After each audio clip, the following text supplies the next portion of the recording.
Pidabit ko yan, Mr. Charlie Atong Ang, then Eric De La Rosa, Engineer Celso Salazar. Sila ang mastermind sa nawawalang mga sabungero. Sila ang utak ng lahat. Gawin yung fair lang, katulad na eh. Hindi naman niya narinig ang side namin. Kahapon na, isipin nyo, biglang inilabas na niya na sinusuhulan ko si Dog. Dapat tinanong muna niya, binabalanse bago siya maglabas. Di ba? Yun ang parang one-sided eh. Dapat, pag may mga ganong media, di ba? O kung tatanungin sa media, may nag-accuse, dapat yung ina-accuse, tatanungin muna bago maglabas, both sides ilabas. Magandang araw mga kabida, welcome back muli sa ating channel.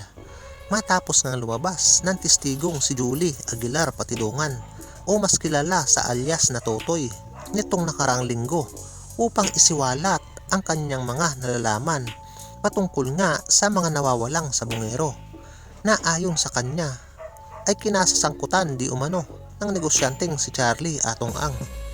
At sa video nga na ito mga kabida ay atin niyang mapapanood ang isa na namang testigo na lumutang at nagbigay din ng ilang impormasyon at nalalaman sa isang panayam sa broadcaster na si Pinky Web. Kung sino siya at kung ano ang kanyang mga nalalaman, narito ang kanyang mga naging pahayag.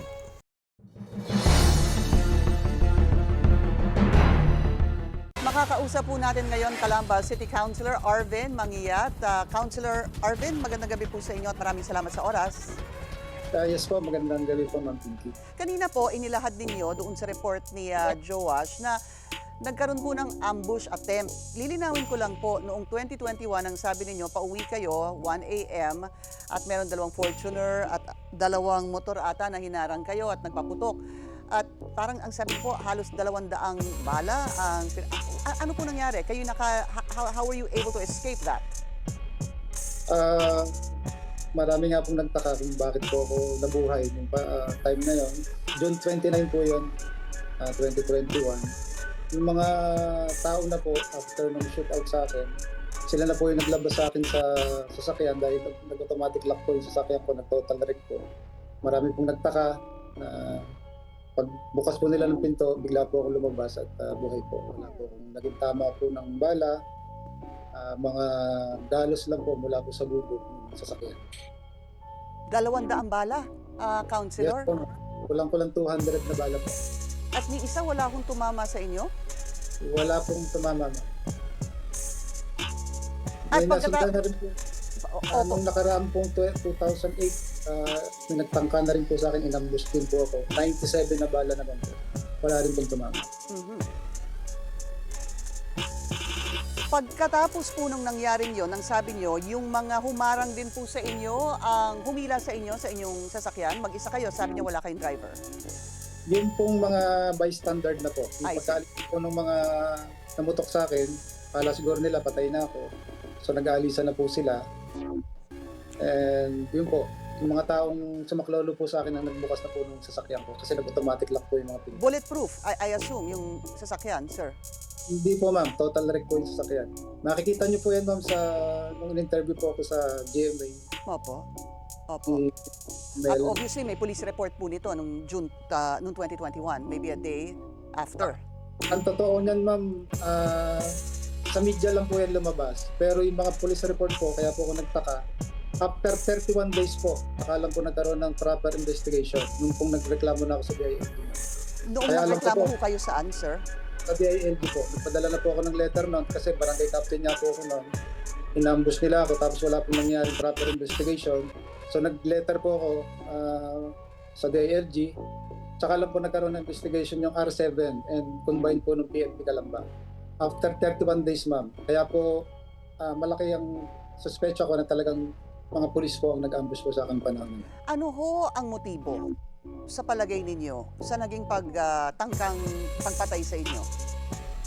Nung panahon na yun ma'am, ang mga patayan naman nangyayari dito sa atin ng panahon po ng mga high value target eh. Kaya po nasa isip ko noon, nilagay din po nila ako sa high value target ng PNP. Dahil, Pero bakit po kayo high value target? hindi ko po alam ma'am kung bakit nila ako nailagay sa high value target. May nakapag-inform lang po sa akin na mga pulis din, na mga kaibigan ko po kasi dati rin po akong pulis. Dati kayong pulis, naging barangay captain at ngayon councilor. At ang sinasabi nyo nga, medyo malaking palaisipan sa inyo bakit hindi nagkaroon ng masusing investigasyon after that ambush attempt.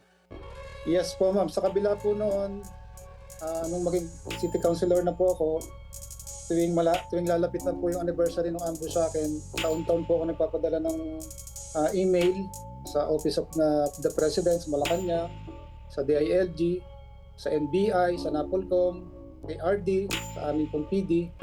And wala po silang naging masyadong action. Ang nagkameron lang po yung report ang DILG. Ito na nga po yung cross-matching. Nung nag-request na po ako ng cross-matching, yun nga po, meron pong dalawang ambush victim din po rito, yung si Police Captain Jeronimo, saka si ex-Police Chavez, Edwin Chavez. Noong February 27, 2021 po siya inambush. Saka po itong si Police Captain Christopher Jeronimo noong March 16, 2020. Inambush din po ito. At yung mga baril po na ginamit sa kanilang dalawa, yun din po yung may nagmatch po na baril na ginamit din po sa akin. At yung nag-match na yon, ano po ang lumabas? Anong kinalabasan? Nag-match po, ibig sabihin yung pong baril na ginamit sa kanilang dalawa, yun din po yung baril na ginamit po sa akin. At kanino po, natuntun ho ba kung sino ang pagmamayari ng baril na ito na nag-match po sa inyong tatlo? Wala pong napangalanan kung kanino po yung may-ari, pero yung pong dalawang pulis na pinatay din po na yan ay nasa HBT rin po ng panahon na yan. Ay nasaan, sir? High value target din po ng PN. Babalikan ko lang po ulit yung tanong ko. Ano ho ang Impioria at bakit kayo high value target? Wala po akong idea mo kung bakit nila ako nilagay sa HBT kasi ang alam ko noon, ma'am, marami pong nailalagay sa HBT kahit wala naman pong kinalaman sa drugs, nilalagay nila para po pagkakitaan po ng mga tuwaling pulis po natin. Sila po nagpapakita ng pangalan para ho may mga So may mga nangingikil sa inyo, ganun ho ba? Noong una po ma'am, meron pong tumawag, tatanggalin daw yung pangalan ko sa HBT. Hindi naman po ako pumatol dahil unang-una wala naman akong pambayad sa kanila. Okay. Pero involved ho kayo sa Isabong? Nag-online po ako, master agent po. At kapag master agent, para po sa kaalaman ng mga nanonood, ano po ba ang trabaho ng master agent? Ano po yung finances na nakapaloob dito? Ano po yung kino-cover ng isang master diyan po sa Isabong?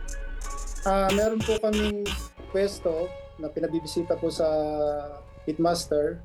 So, aprobahan po nila yung pwesto namin. So, doon po nagkakameron ng isang malaking screen. Napapanood po ng mga magsasabong yung mga pinalalabas po sa Manila Arena. So doon po nagkakaroon ng tayaan. Meron pong computer doon, meron at wala. Doon po namimili yung mga tao kung saan nila gusto tumaya. So yun po yung, doon po kami nagpapaload sa Pitmaster para maloadan po kami. Para yun po yung itinataya po ng mga mananabong po namin dito sa area po namin. Yung mga parokyano po namin na mananabong. At marami pong parokyano ang nanonood at nagbebet, sumusugal. Pero po, yung pong mga, siyempre yung regular na sabong po noon sa loob lang ng sabong nangyayari. So pagdating po ng mga hapon o gabi na, wala na po yung regular na sabong dito sa aming sabungan. So doon po sila nagbebet na nanonood na po sa big screen. Opo, ganito na lang po, Councilor. Meron ho ba kayong naging problema dahil sa inyong involvement sa Isabong, sa inyong pagkalam?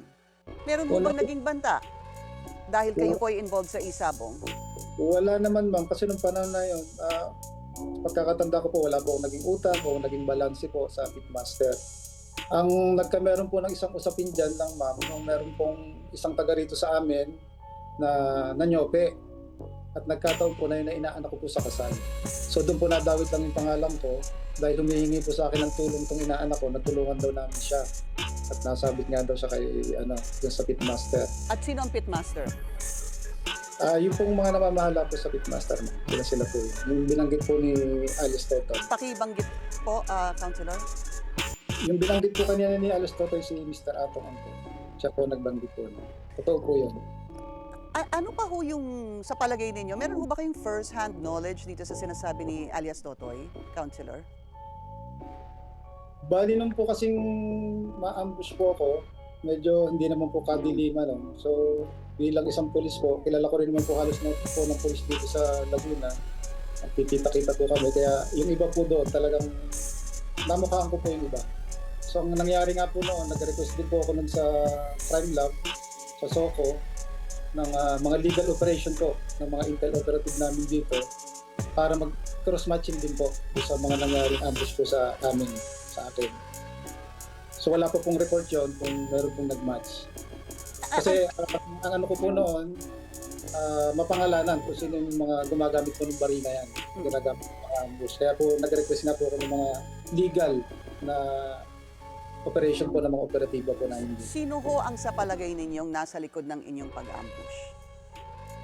Yung ambush attempt. Isang usapin po yan dito sa amin kasi nga po, yung pong report po nung R7, yung pong investigation po ng Region 4A, at saka po ng PNP Calamba, ay wala pong pumirma na higher officer. Kaya po ako nagtataka, ba't wala pong pumirma? Kaya hindi po nila may labas yung report. So siguro po yung mga dapat na pipirma doon, siguro po siya may kinalaman kung bakit po hindi nila nilabas yung report. At after 1 days pa po bago sila nagpa-investiga.